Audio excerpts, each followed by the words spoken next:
Атом әдеттер. 10 бөлім. Жаман әдеттердің себебін қалай тауып, одан қалай арыламыз? 2012 жылдың сонында мен Стамбул қаласындағы әйгілі Истиклал көшесіне жақын орналасқан үйдегі ескі пәтерде тұрдым. Түркиядағы 4 күндік сапардың жартысы артта қалған. Ал Майк есімді гид менің жанымда тұрған тозығы шыққан креслода демалып отыр. Майк кәнігі саяхат маманы емес еді. Мэн штатында дүниеге келген қарапайым жігіт. 5 жыл бұрын Түркияға көшіп келген Майк маған осы қаладағы көрікті жерлерді көрсетейін деді. Мен қуана келістім. Сол күні кешке мені Майктың бірнеше түрік досымен бірге кешкі асқа шақырған. 7 адам жиналдық. Арамызда темекі тартпайтын мен ғана. Қасымда отырған түрік жігітінен темекіні қалай бастадың деп сұрадым. Достарым, бәрі солардан басталады. Біреуі темекі тартып көреді, одан соң сенің де тартқың келеді деп жауап берді ол. Бір қызығы, бөлмедегі жігіттердің тең жартысы темекіні тастап кетті. Майк бірнеше жыл бұрын темекі тартуды доғарды. Зиянды әдеттен арылуға Аллен Кардың темекі тастаудың оңай жолы деген кітабы көмектескенін үнемі айтып жүреді. Санадағы шылым бұғауынан босайсын дейді ол. Кітапта өзіңді алдауды доғар. Темекінің зиян екенін жақсы білесің. Темекі тартқан саған ұнамайды деп жазылған. Осы сөздерден өзіңнің темекінің құрбаны емес екеніңді ұғасың. Темекі тартудың қажеті жоқ екеніне түсіне бастайсың. Мен ешқашан темекіге әуес болған емеспін. Бірақ осы кітапты бір қарап шыққым келді. Автор шылым тартушылардың темекіге деген стимулын бәсеңдететін қызықты стратегия ұсынған. Темекіге қатысты әрбір стимулды жүйелі түрде өзгертіп, оған жаңа мағына беріп отырған. Кар бұлай деп жазады. Сен бір әдетімнен құтылуым керек деп ойлайсың, қателесесің. Шын мәнінде темекінің сен үшін ешқандай маңызы жоқ. Темекі ортаға қосылуға көмектеседі деп ойлайсың. Жансақ пікір. Сен темекісіз де адамдармен араласа аласың. Темекі күйзелістен құтқарады деп ойлайсың. Олай емес. Темекі жүйкені тыныштандыра алмайды, қайта одан бетер бұзады. Осыған ұқсас сөздерді қайта-қайта айта берген. Осыны есінде сақта деп жазады ол. Одан ұтылмайсың, есесіне денсаулығын нығайып қана қоймай, сенімді болу, құрмет, еркіндік сияқты дүниелерге жетесің. Ең бастысы, өмірдің сапасы артып, ғұмырың ұзарады. Бұл кітапты аяғына дейін оқып шыққан уақытта сіз үшін темекі әлемдегі ең жиіркенішті затқа айналады. Оның ешқандай пайдасы жоқ екенін түсінген кезде темекі тартуға себеп те қалмайды. Бұл мінез құлықты өзгертудің екінші ережесінің кері баламасы. Ұнатпаңыз. Бұл ойым сізге тым қарабайыр көрінуі мүмкін. Жай ғана ойыңызды өзгертіңіз. Сол кезде темекіні тастай аласыз. Осы тұста сәл кідіріс жасасақ. Қалау қайдан туады? Әрбір әрекет астарында жеңіл-желпі аңсар мен терең мағыналы мотив болады. Тамаққа аңсарым ауғанда мен тако жегім келіп тұр деймін. Неге тако жегіңіз келеді деп сұрасаңыз, мен тіршілік үшін маған тамақ жеу керек деп жауап бермейтінім түсінікті. Бірақ оның себебі тереңде жатыр. Яғни мен таконы тіршілік нәрі ретінде жеймін. Дәл қазір аңсарым тако тамағын ауып тұрса да, басты себеп ағзаның ас пен суға мұқтаж болуы. Басты мотивтердің бір қатарын атайық. Күш қуатты сақтау, ас пен су табу, махаббат пен көбею жолдарын іздеу, басқа адамдармен байланыс жары қарым-қатынас орнату, қоғамның мойындауы мен қолдауы, болашақтың бұлыңғыр болуынан сақтану, абырой мен дәрежеге жету. Қалау сана түкпірінде жатқан басты мотивтің айрықша белгісі. Адам миы темекі тартуға, Инстаграмды тексеруге, немесе бейне ойын ойнауға деген құштарлықпен бірге жаралған жоқ. Бұл әрекеттеріміздің түпкі мақсаты бұлыңғыр болашақтан, саруайымнан арылу, ортаның мойындауы немесе белгілі бір мансапқа жету. Әдет қалыптастыратын кез келген мінез құлықты алып қарасаңыз да, оның жаңа мотивация туғызбайтынын, керісінше адам табиғатына тән негізгі мотивтерге жармасатынын көруге болады. Мысалы, махаббатпен көбею жолдарын іздеу, Tinder, танысу сайтын қолдану. Байланыспен қарым-қатынас орнату, Facebook'ты қолдану. Қоғамның мойындауы және қолдауы, ол Instagram'ға сурет салу. Болашақтың бұлыңғыр болуынан сақтау, Google арқылы іздеу. Абырой мен дәрежеге ие болу, бейне ойын ойнау. Әдетте қалауды қанағаттандырудың заманауи шешімі. Ескі кемшіліктің орнын жаңаша толтыру. Адам әрекетінің негізгі мотивтері ешқашан өзгермейді. Әдеттер тарих кезеңдеріне байланысты ауысып отырады. Негізгі мотивке орай әркім арқылы әрекет етуі мүмкін. Бір адам күйзелістен темекі тарту арқылы арылғысы келеді. Енді бірі сарыуайымды жүгірудің көмегімен жеңеді. Бойдағы әдеттер пайда болған проблеманы шешудің үздік әдісі болуы шарт емес. Сіз бар болғаны өзіңіз білетін іс-әрекеттердің бірін таңдайсыз. Күрмеуі қиын мәселені оның бір шешімімен байланыстырған сәтте ғана бұл әдіске қайтадан ораласыз. Әдеттер дегеніміз сіздің белгілі бір дүниені қабылдауыңыз. Ол әдеттерді қайталау қажет пе жоқ па деген сұрақтың жауабын үнемі болжап отырады. Бірінші ережені талқылаған уақытта айтқанымыздай, адам миы айналадағы ақпараттарды қабылдап алып, қоршаған ортадағы сәйкес стимулдарды бірден таба қояды. Стимул көрген сайын ми оның үлгісін жасап, келесі бір сәтте не істеу керектігіне орай болжам жасайды. Стимул. Пештің ыстық екенін байқадыңыз. Болжам. Оған қол тигізсем, күйіп қаламын. Одан да тигізбей-ақ қояйын. Стимул. Бағдаршамның жасыл түсті екенін көрдіңіз. Болжам. Тезірек газды бассам, жолайрықтан өтіп, діттеген жеріме жетемін. Сол үшін тезірек газды басайын. Стимулды көрген бетте, оны өткен тәжірибеге сүйене отырып жіктейсіз де, қандай реакция сәйкес келетінін анықтайсыз. Мұның бәрі өте жылдан болатын құбылыс. Дегенмен, сіздің әдет қалыптастыру процесі ішіңіз маңызы зор. Өйткені әрбір әрекетке болжамдар түрткі болады. Біздің іс-қимылымызға өмірдің өзі реакция беретіндей көрінеді, алайда оның бәрі болжанған. Жаңа ғана көрген дүниені күні бойы ой елегінен өткізіп, өткен тәжірибені еске түсіріп, әрекет ету жолдарын ойлайсыз. Келесі сәтте не болатынын болжауды бір сәт доғармайсыз. Біздің әрекеттеріміз сол болжамдарға тікелей тәуелді. Басқаша айтқанда, адам баласы басынан өтетін оқиғаларды объективті бейнесіне қарай емес, өз көзқарасы тұрғысынан қалай талдаса, соған сәйкес әрекет етеді. Екі адам бір темекіге қараған кезде, біреуінің оны тартқысы келіп кетсе, екіншісі шылым иісінен жиіркенуі мүмкін. Бір стимул сіздің ол туралы болжамыңызға орай екі түрлі, яғни жақсы және жаман әдетті оятуы мүмкін. Бұдан шығатын қорытынды. Әдеттердің себебі дегеніміз, сол іс-әрекет алдында болған оқиғаға жасалған болжам. Ол бізді қалау деп аталатын сезім, құлшыныс, ниет сияқты сезімдерге жетелейді. Сезімдер мен эмоциялар біз қабылдаған стимулдар мен ойша жасаған болжамдарымызды түрлендіріп, жүзеге асыруға болатын мақсатқа айналдырады. Олар бізге дәл қазір қандай сезімде екенімізді түсіндіруге көмектеседі. Мысал келтірейік. Сіз белгілі бір деңгейде жылуды немесе суықты сезінесіз, бірақ оны өзіңізде түсінбейсіз. Температура 1 градусқа төмендегенде ешқандай әрекет байқалмайды. Ал температура 10 градусқа төмендегенде сіз тонып, жылы киінесіз. Ауаның суығаны сізге стимул болды. Сөйтіп, әрекет етуге итермеледі.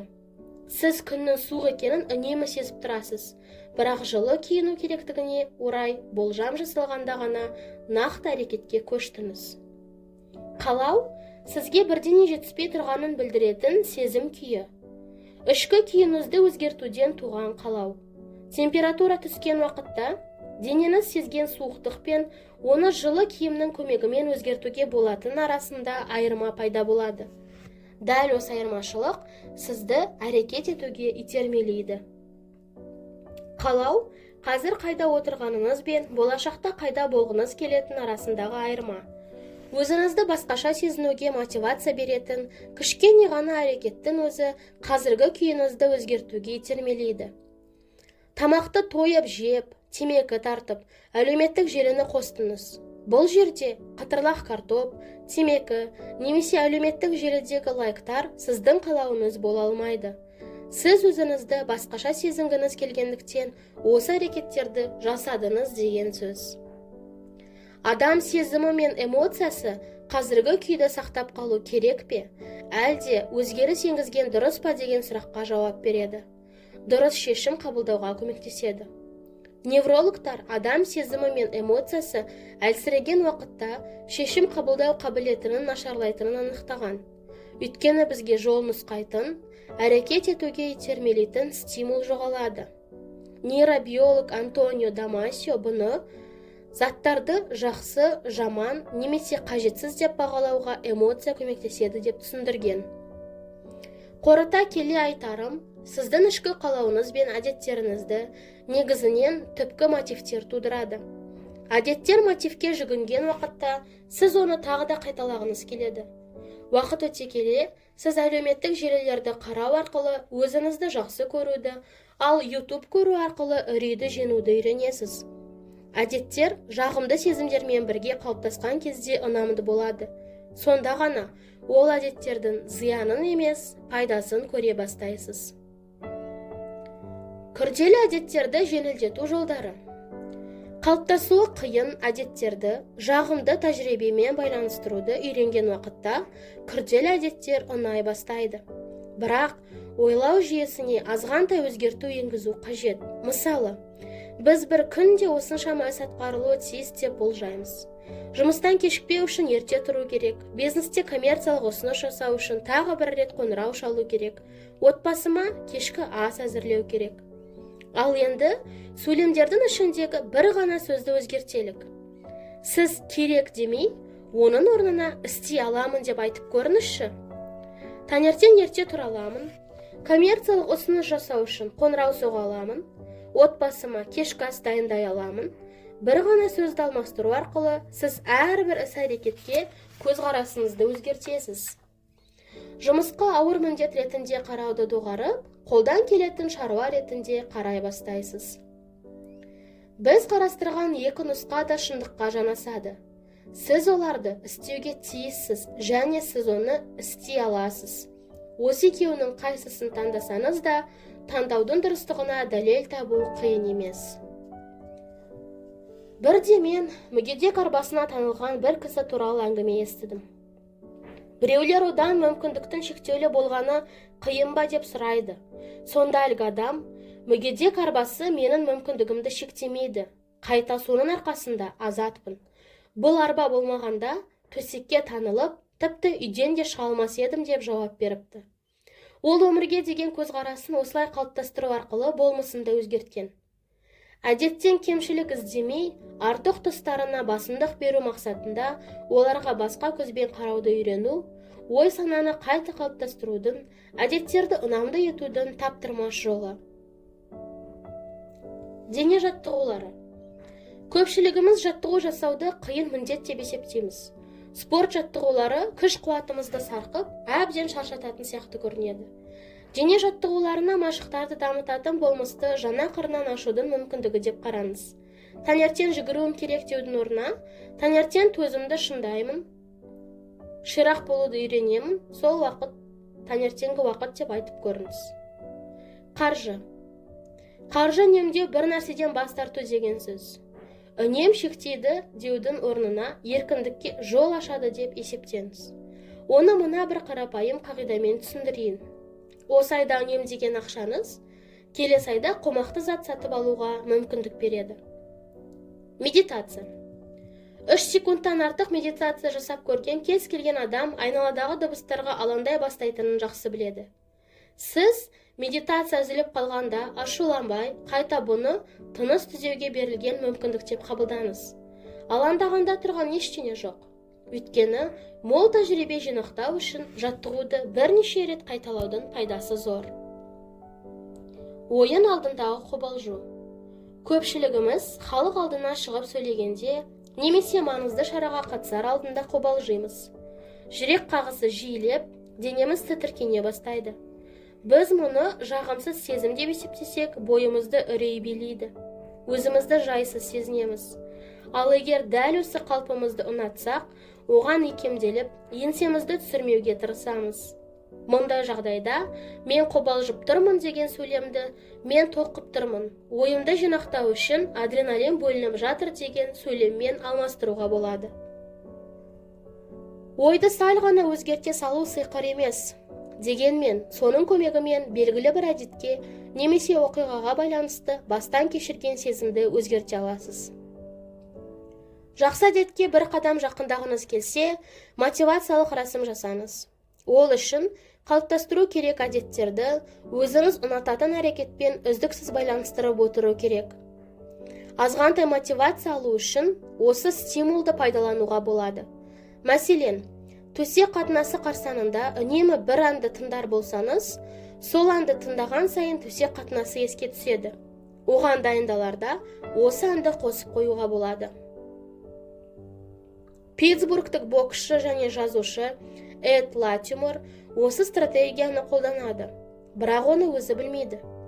Мұны мойындаудың өзі ыңғайсыз дейді ол.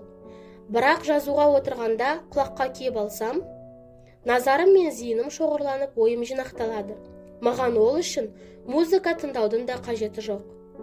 Ол байқамастан осындай рефлекс қалыптастырған. Құлаққап киіп, өзіне ұнайтын музыканы қосқан соң жұмысқа кіріскен. Осы әрекетін 5, 10, тіпті 20 рет қайталаған соң, құлаққап кию әрекетін ойын жинақтаумен байланыстырған. Құлаққап киген сайын қалауы өзінен өзі оянатын дәрежеге жеткен. Спортшылар көпшілік алдына шығарда осыған ұқсас стратегия ұстанады. Мен де баскетбол ойнаған кезімде әрбір ойынға шығар алдында денемнің құрыс-тұрысын жазып, доп лақтыру рәсімін жасауды әдетке айналдырдым. Бұл әрекет ойын алдында денемді қыздыруға ғана емес, психикалық ахуалымды ретке келтіруге де көмектесетін. Бұл рәсімді бәсекелестік және ойды жинақтау сезімімен байланыстыра бастадым. Ешқандай мотивация болмаса да, рәсімді аяқтаған уақытта ойынға дайын болып шығатынмын. Бұл стратегияны кез келген мақсатта қолдана аласыз. Мәселен, өзіңізді әлде қайда бақытты сезінгіңіз келеді. Сізді не нәрсе бақытты ете алады? Бәлкім, көбікті хауызға шомылу немесе итпен серуендеу керек шығар.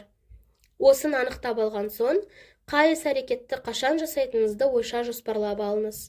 Оны күн сайын сүйікті іспен айналысар алдында істейсіз. Мысалы, 3 рет тыныс алып, күлімдеуге де болады. Қане, 3 рет терең тыныстаңыз. Күлімдеңіз. Итіңіздің басынан сипаңыз. Қайталаңыз.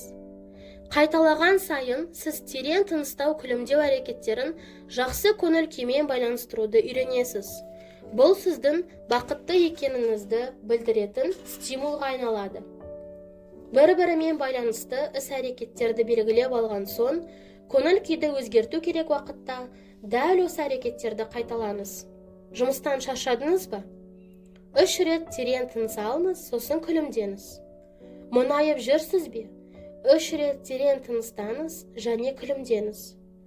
Әдет қалыптасқан соң, стимул жан қалауын оятады.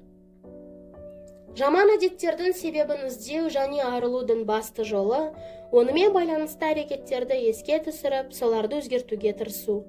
Оңай емес, дегенмен, болжамдарды қайта қарау арқылы, күрделі әдеттің өзін ұнамды әрекетке айналдыру қолыңыздан келетін іс. Түйін. Мінез құлықты өзгертудің екінші заңының кері баламасы ұнатпау. Әрбір әдеттің астарында терең мотив бар. Әдетте біз оны байқамаймыз. Әдеттер қалауды оятудың заманауи шешімдері. Әдеттердің себебі деп, түпкі санамыз жасайтын болжамды айтуға болады. Дәл осы болжамдар белгілі бір сезіміңізді оятады. Жаман әдеттерден бас тартқыңыз келсе, олардың теріс жақтарын бөліп көрсетіңіз. Әдеттерді жағымды сезімдермен ұштастыра отырып, ұнамды етуге болады. Оны жағымсыз әрекеттермен байланыстыру арқылы ұнамсыз әдетке айналдыра аламыз. Мотивациялық рәсім ойлап тауып, күрделі әдет қалыптастыру қарсаңында осы рәсімді орындаңыз. Жақсы әдетті қалай қалыптастыруға болады? Бірінші ереже. Байқау. Әдеттердің есеп картасын толтырыңыз. Мұны түсіну үшін қазіргі әдеттеріңізді тізіп шығыңыз. Іс-әрекетті жүзеге асыру ниетін пайдаланыңыз. Мен осы уақытта, осы орында, осы әрекетті істеймін. Әдеттерді бір-біріне тану әдісін қолданыңыз. Қазіргі әдеттен кейін мен жаңа әдет істеймін. Ортаңызды өзгертіңіз. Жақсы әдеттерге арналған стимулды көрсетіңіз. Екінші ереже. Әдетті ұнамды ету. Пайдалы және жағымды істі ұштастырыңыз. Жаныңыз қалаған іспен жасалуы тиіс істі бірге орындаңыз. Сізге қажетті әрекетті дұрыс қабылдайтын ортамен араласыңыз. Мотивациялық рәсім ойлап табыңыз. Күрделі әдет қарсаңында сол рәсімді орындаңыз. Жаман әдеттен қалай арылуға болады? Бірінші ереженің кері баламасы. Байқамаңыз. Жаман әдетке итермелейтін стимулдарды жасырып тастаңыз. Екінші ереженің кері баламасы. Ұнатпаңыз. Ой санаңызды өзгертіңіз. Жаман әдеттерден айырылудың пайдасы туралы ойлаңыз.